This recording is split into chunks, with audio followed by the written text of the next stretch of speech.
பெற்றால்தான் பிள்ளையா ட்ரஸ்ட், அதற்கு வயது 5.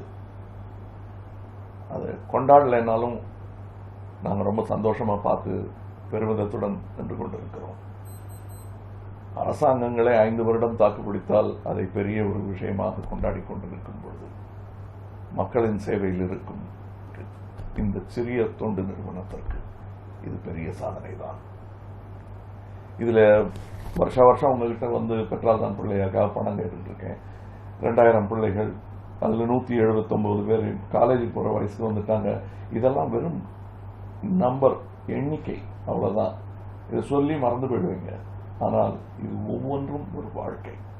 இந்த வாழ்க்கைக்கு உதவியாக எங்கள் கவுன்சிலர்கள் பல பேர் ரத்தமும் சதையுமாக நின்று அக்காவாக, அம்மாவாக, தோழியாக, தொண்டராக நின்று செயல்பட்டுக் கொண்டிருக்கிறார்கள்.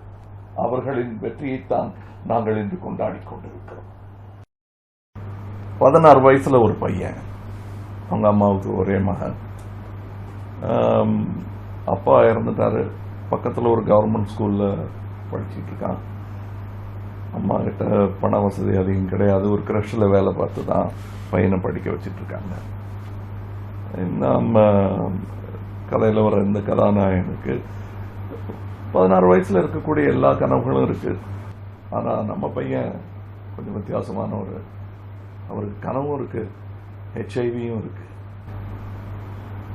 இந்த மாதிரி ஒரு பையனை இந்த நிலையிலிருந்து விடுவிப்பது எப்படி என்பது மருத்துவத்திற்கே தெரியாத போது எங்களுக்கு எப்படி தெரியும்?